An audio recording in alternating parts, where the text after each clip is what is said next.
Hi there, this is Diane Mapes with Fred Hutch News and from Bench to Bedside and Beyond, our podcast. You could receive Fred Hutch News by signing up. Just go to fredhutch.org, scroll all the way to the bottom of the screen, and on the far right, you'll see a button that says subscribe to Fred Hutch News. Click it, please. So today, as part of our series on survivorship, I'm talking to Dr. Vidhya Nair, who is the medical director of adult cancer survivorship here at Fred Hutch. Now, Fred Hutch has probably been working and tracking cancer survivors longer than many other cancer centers in the US because we are the birthplace of bone marrow transplant.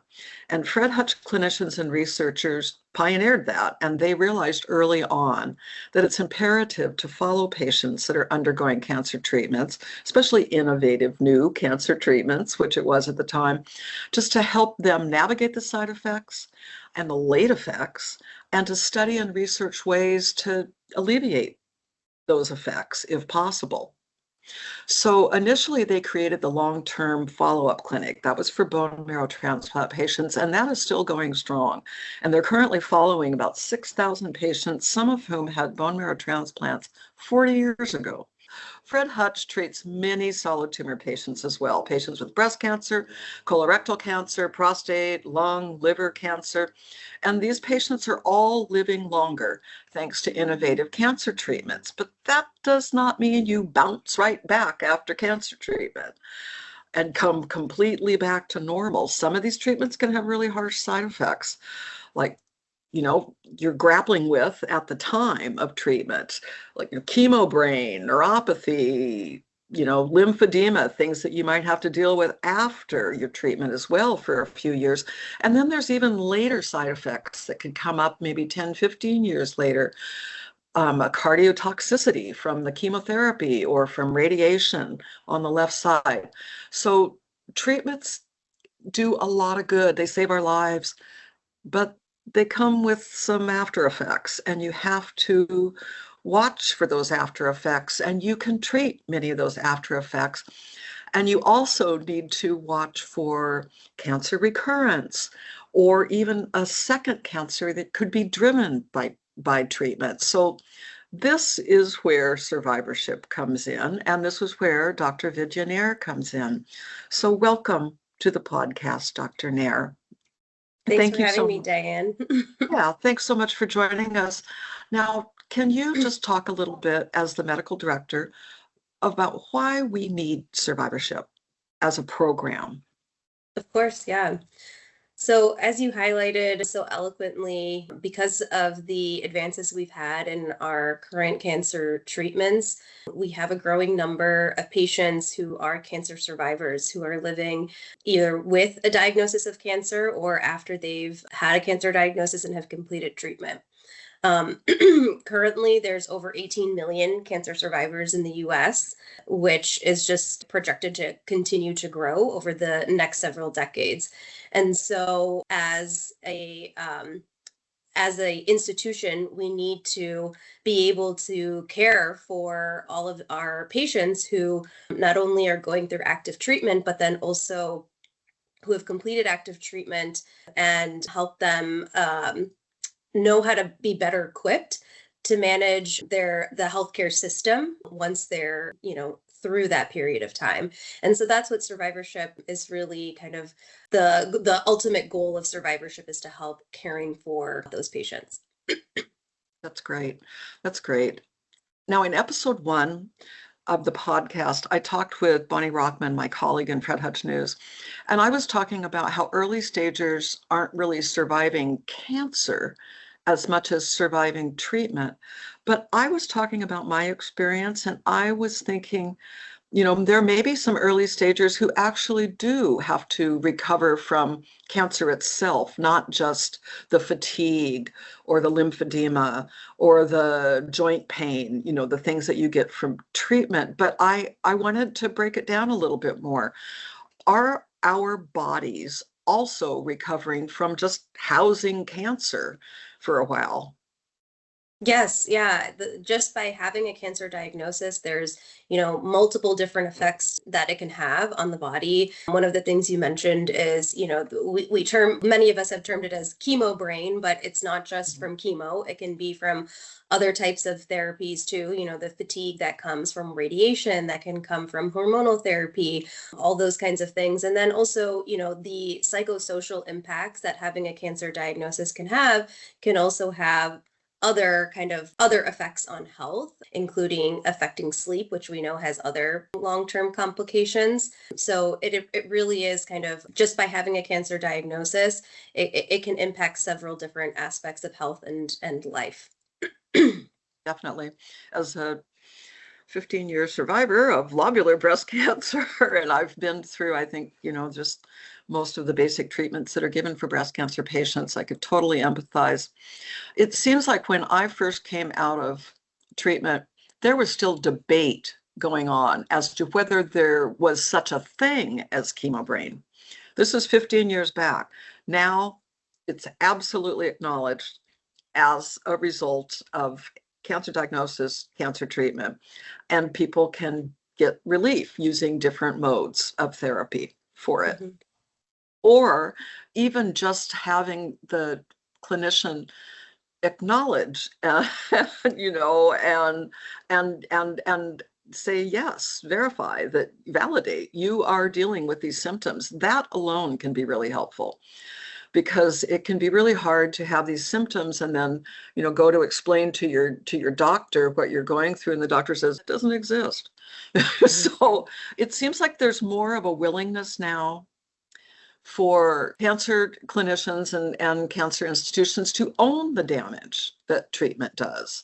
I know that, like, no one wants to hurt a patient, but cancer treatment it can be harsh. And Mhm. and so I think it could be tough for clinicians after patients go through treatment to see all those side effects and after effects. But you have to compare that to where we would be without the treatment.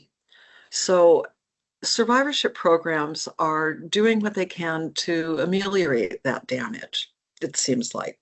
Now, Fred Hutch has multiple survivorship programs. As I mentioned earlier, we've got the long-term follow-up for BMT survivors. We also have long-term follow-up for immunotherapy patients, which these patients are receiving a much newer, much different kind of treatment. We also have a sarcoma surveillance and survivorship clinic.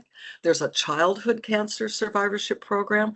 And then we have the survivorship clinic itself, which you are sort of, as the medical director, I think that you are in charge of the survivorship clinic and also the survivorship program. And survivorship at Fred Hutch is changing. Can you explain how the solid tumor survivorship program is changing? I know we have a special program for sarcoma, but for all the other Mhm. solid tumors.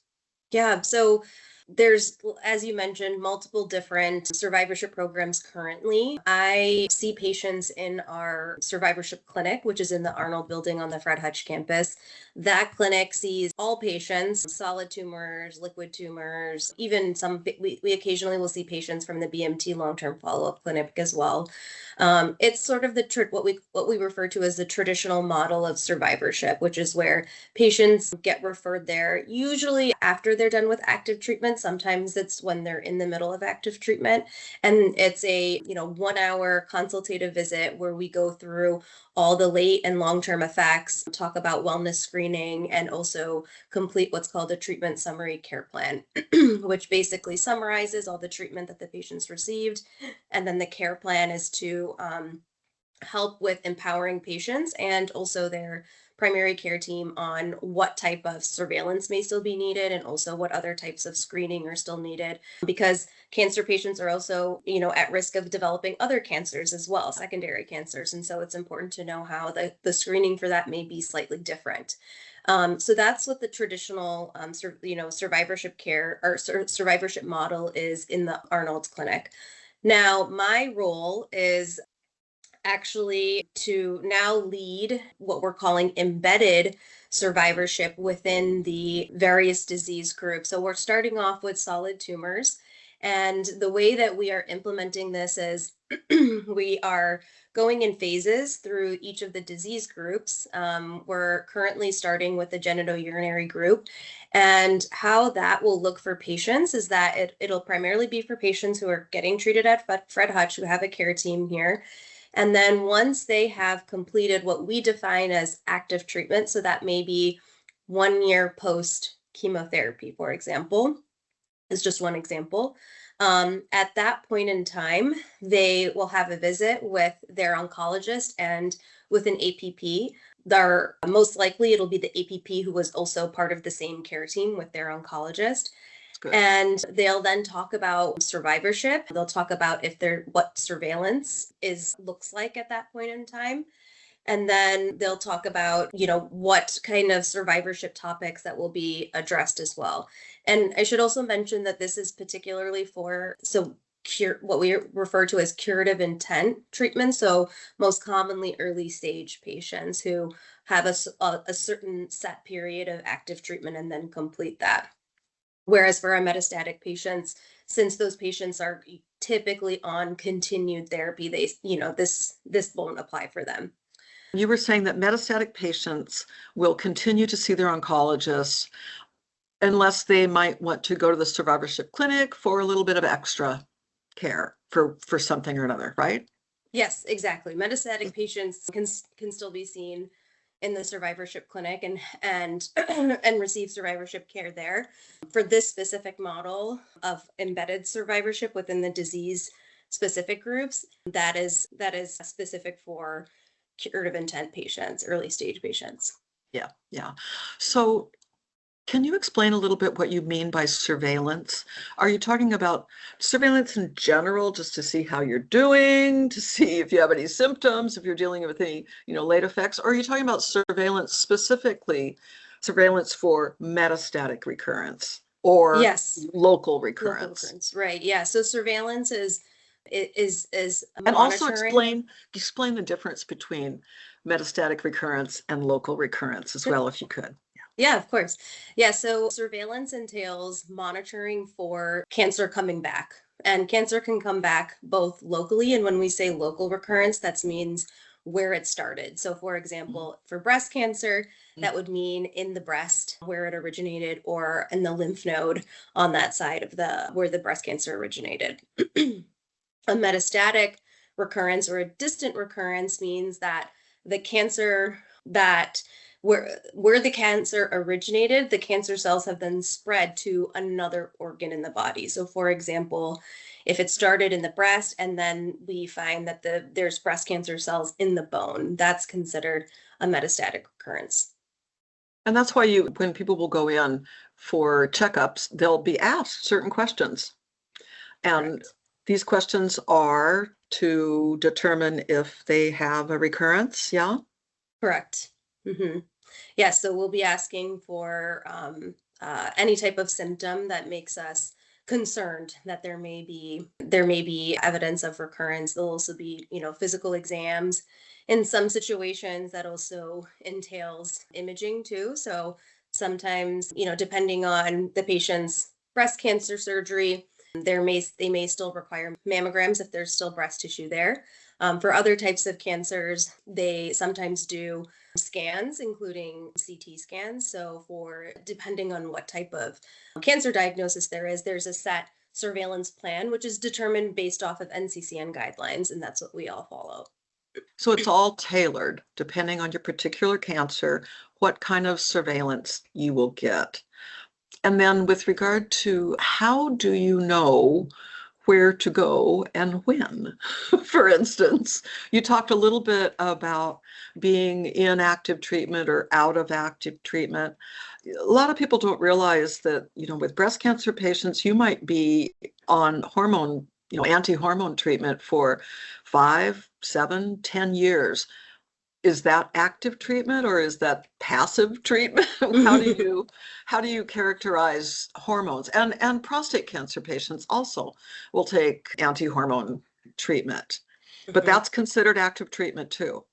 That's a great question. So it really depends on the type of cancer. So for example, there are some cancers that really active treatment is only in an early stage setting is surgery, radiation, and chemotherapy, for example. And then there's no other maintenance therapy is what we'd call it. Then for other cancers, like for example, prostate cancer, breast cancer, even neuroendocrine cancers, they're hormonally driven. And so anti-hormone therapy is also incorporated into the treatment. And typically that treatment can last for years. So depending on, again, the type of cancer, when patients are on hormonal treatment, sometimes that's considered more of a maintenance treatment and not active treatment. So really that definition of end of active treatment varies based off of the disease type. So you nuance it and tailor it for the individual patient and, whatever kind of cancer they had. So if you went to survivorship, what could you offer patients who are dealing with side effects of this maintenance therapy, for instance, like with a prostate cancer or a breast cancer patient who have hormone-driven cancers? Mm-hmm. Joint pain is arthralgia, they call it, is a real common side effect. What can you do? What can you offer Yes. those patients? Yep. So joint pain is something that many patients do have as a result of their hormone treatment, and the types of therapies that we can offer to help with mitigating those side effects can be acupuncture. So we have an integrative medicine service at Fred Hutch with acupuncturists that come to our wellness clinic and can see and treat patients at Fred Hutch. We also have a cancer rehab. And so we have dedicated physiatrists that specialize in cancer rehab and treatment of kind of long-term late effects for cancer patients, and also mainly for patients who are also going through active treatment as well. Physical therapy essentially is something that can be extremely helpful for that. What about things like the sexual side effects, sexual dysfunction? That can be really common with a hormonal maintenance therapy. It just can completely squelch your libido and cause all kinds of other physical issues. Can you help with those sort of things? Yeah, so we have a sexual health clinic. Our sexual health clinic actually started with one very amazing and motivated nurse practitioner who was trained through our breast oncology program. So she was, seeing and seeing patients in breast oncology and developed this, interest and passion for sexual health, received training, and now she started running our sexual health clinic. And it started off currently with mainly seeing breast cancer patients who have sexual health needs, but our plan is to expand that. So first will be to expand it to not just breast cancer patients who are still on treatment, but also breast cancer survivors who are off of treatment but still have sexual health concerns. And then also seeing our gyn-onc patients as well, since we know that patient population can get significantly affected. For our male patients, specifically, since we are doing this in the genitourinary group, and as you mentioned, prostate cancer can have many sexual health side effects, is that there's the University of Washington has a men's health clinic that can address sexual dysfunction. And that's within our urology group. So that's a resource for our specifically male patients who have sexual dysfunction. That's great, because some of these things are really hard to bring up with your doctors, and you don't want to seem ungrateful. I wasn't treated at Fred Hutch, but I came to Fred Hutch when I came to work and switched my care over. And sometimes it's like, I don't know if I should mention this because I'm really happy to be here, but, and especially with the sexual stuff, I think.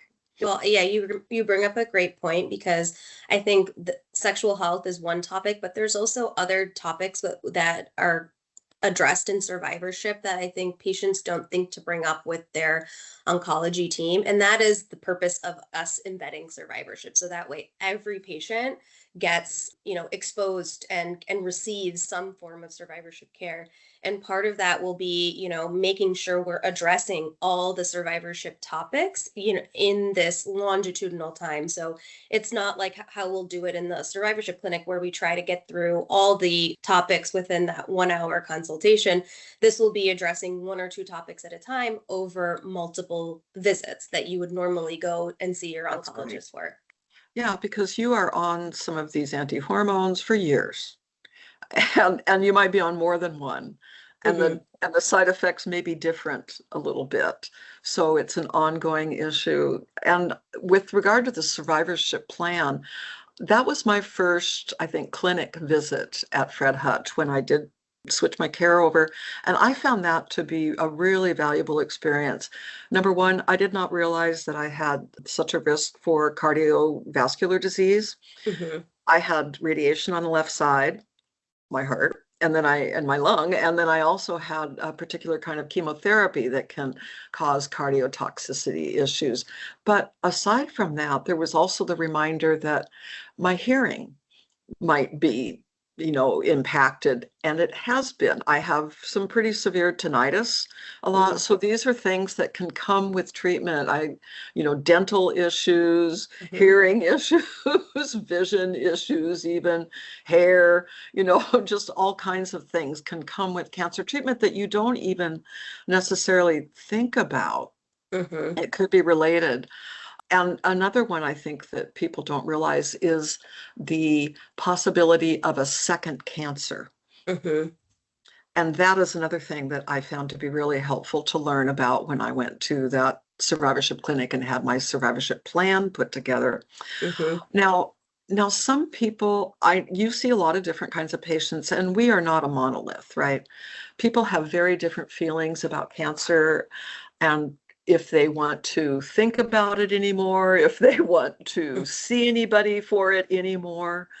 And I do worry about the folks who say, nope, it's all behind me. I never want to walk into that place again. Because you know that there are folks like that. It's just too troubling. It's too traumatic. But they have issues that they should probably look into. They may have risks that they want to, make sure that they have all the information that they can. So I do worry about the folks who just want to keep walking, never look back.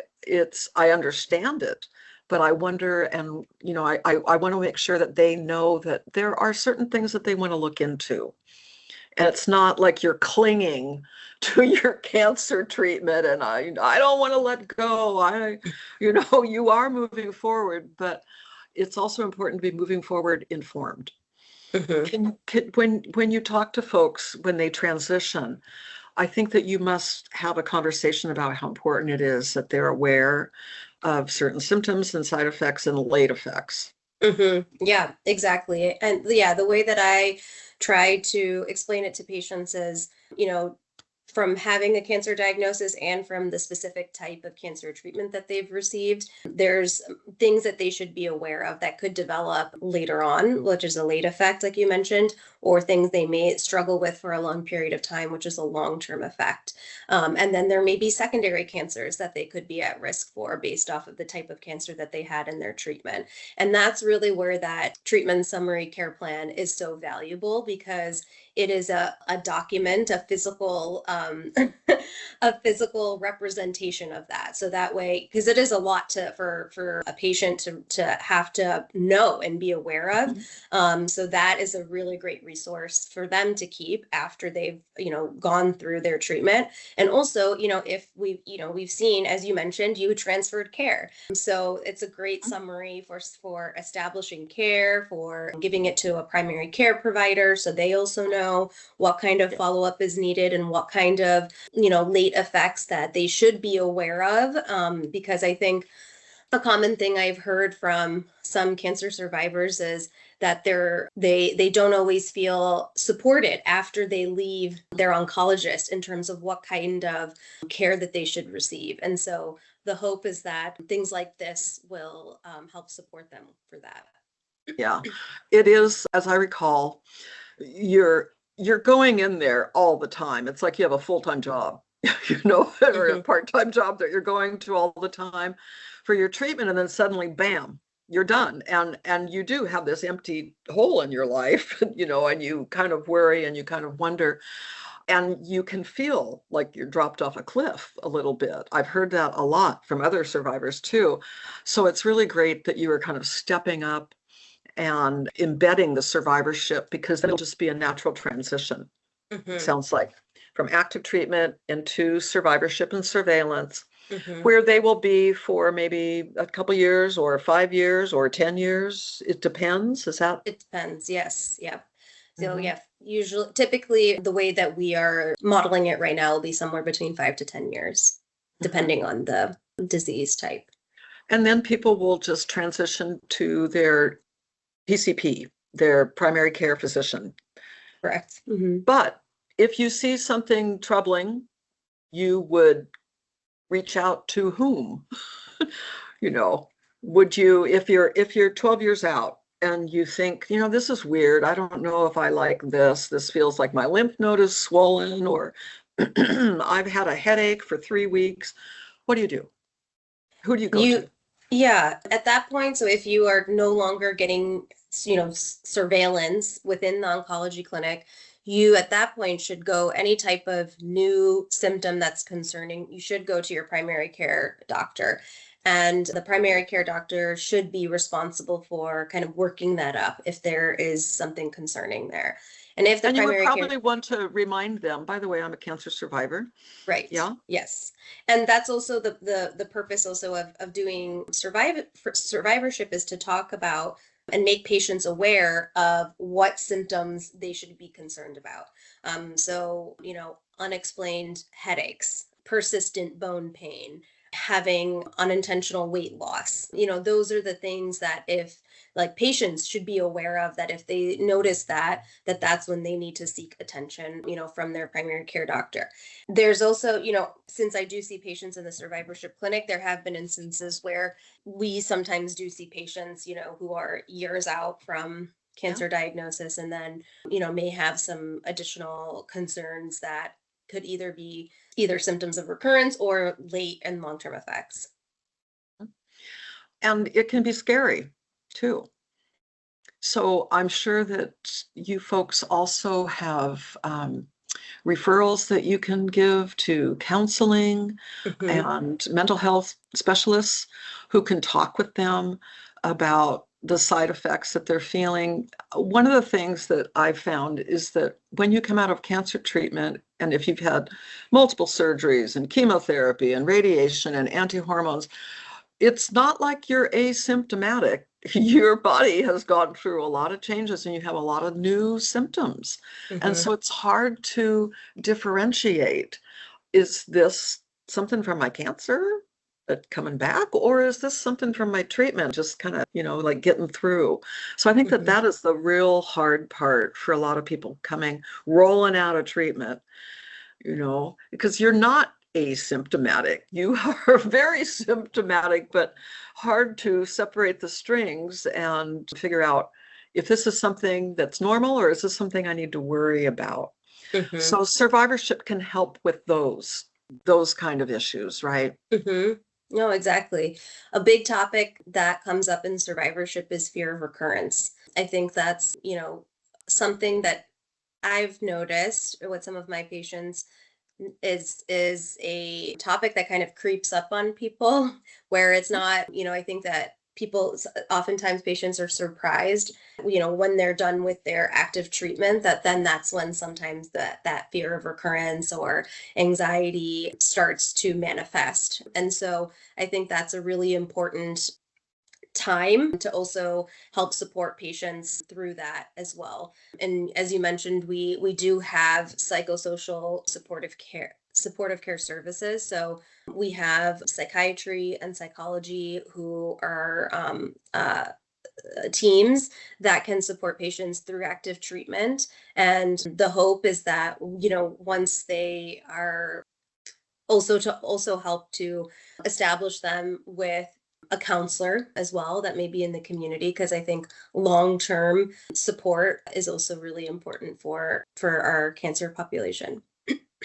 And it's not completely illogical, because we do have metastatic recurrence that Hmm. happens to Oh, certain yes. patients, so it's not an irrational fear at all.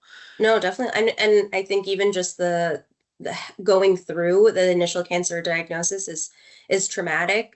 So many patients have, went through a traumatic experience where maybe their symptoms weren't being acknowledged, or they had to really advocate because they knew that there was something wrong before they ultimately got their diagnosis. So I think that it's like you said, it is rational based off of the experience that, people have gone through. And the statistics. We know with ER positive breast cancer, for instance, it's like 20% within 20 years will have a metastatic recurrence. It's just that, you have to, as I said, separate the strings and figure out, is this normal post-treatment, stuff that I'm going through, or is this a sign of cancer progression? And that's tough. And you Hmm. also have to kind of get your mind into a place where you can handle that uncertainty. Hmm. And, as I was stage 3 when I was initially diagnosed. I'm 15 years out. I go by how I feel, Hmm. how much I'm able to do. And I think about the exercise that I do every day. And I think about the things that I'm doing to make sure I'm healthy, diet, nutrition, and social contacts and all of those things. And so that's what I go by rather than thinking, oh, it's statistically I this, that, or the other. So Hmm. it's important to stay on top of that and not let cancer win, like that fear game, Hmm. but it's not easy to sit in that place of uncertainty. One of the things that I have heard a lot out there in the general public is that there's a belief that if you survive 5 years, you're cured. Now, would that would be true? That would be great. But and some people are totally, 5 years after treatment, 5 months after treatment, they're cured, right? Hmm. But this seems like this myth just keeps perpetuating that, oh, you're 5 years out, you're good. You never Hmm. have to worry again. Where did that come from? So I think, I mean, I guess I'll speak more to breast cancer. So for breast cancer, we know that the highest risk of recurrence is within that 5 years. For patients who have triple negative breast cancer or who have HER2 positive breast cancer, after, once they hit their 5 year time point from their diagnosis and treatment, we do feel that the risk of recurrence is significantly less at that point. It's not zero. It's never zero, right? Triple negative and HER2 And HER2 positive. positive. Whereas hormone receptor positive breast cancer, that specific subset has a long-term risk of recurrence that is kind of distinct from the other types of breast cancer. Um, and so I think it just sort of shows that each disease, each type of cancer has its own type specific biology. And so we really have to be, with the advances and the additional information that we have, I think we have a better understanding of recurrence risk. And I think we have to use that information to really help to individualize that for each patient. That's great. I think that a lot of people forget that, like if there's 20% recur within 20 years, that means 80% do not. Right. So it's good to hold on to that. Are there other myths that you hear from people when they come in? Are there things that they just have heard wrong or got wrong that you clarify for them that's helpful? Hmm. Um,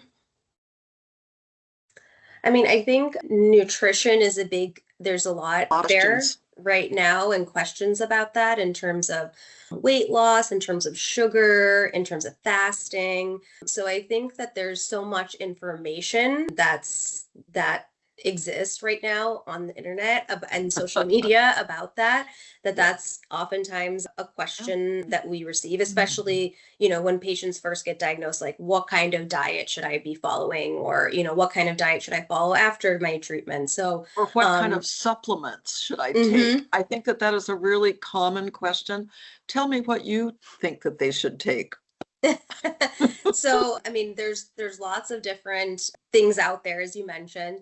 I think some of the most important, supplements, especially for our patients who are on hormonal therapy. So for breast cancer patients on endocrine therapy, and for prostate cancer patients on androgen deprivation therapy, they're at higher risk for osteoporosis. So calcium and vitamin D is something that's really important for those patients. And even just having chemotherapy, that also increases risk for osteoporosis. And we live in the Pacific Northwest, where we only have so many months of sunshine. So, So yeah. yes. For the most So part, though, it seems like the large research organizations and associations advise against taking all kinds of supplements, that they're not proven to make a difference.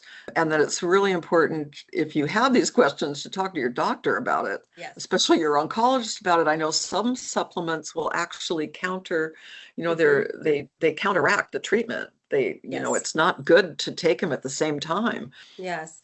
Yeah. That is something that I think has become an m- more prevalent, I would say, are the use of supplements.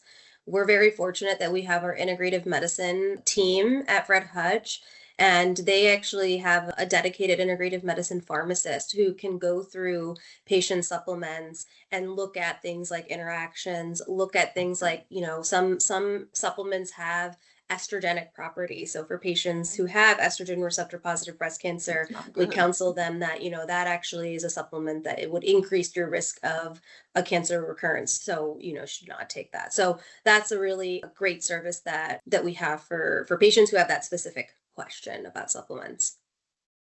So this has been great, Dr. Nair. I really appreciate your time and all this information. Is there anything else that you want to share with patients about survivorship and how the program works at Fred Hutch and what your vision is for that program? Yeah. I think that, one thing that comes up is that the term survivor doesn't always resonate with people. And I think as, as an oncologist, as someone who is really, passionate about survivorship, I think we all recognize that that's not always an all-encompassing term. But I think that just, with that, the concept of survivorship is to really help support patients who have gone through a cancer diagnosis in a holistic way. And I think that's really what the goal is there. And so with this initiative, what we're trying to do is to help, or to our goal is for every patient who's treated at Fred Hutch to have access to survivorship care. So that is ultimately why we're building this program.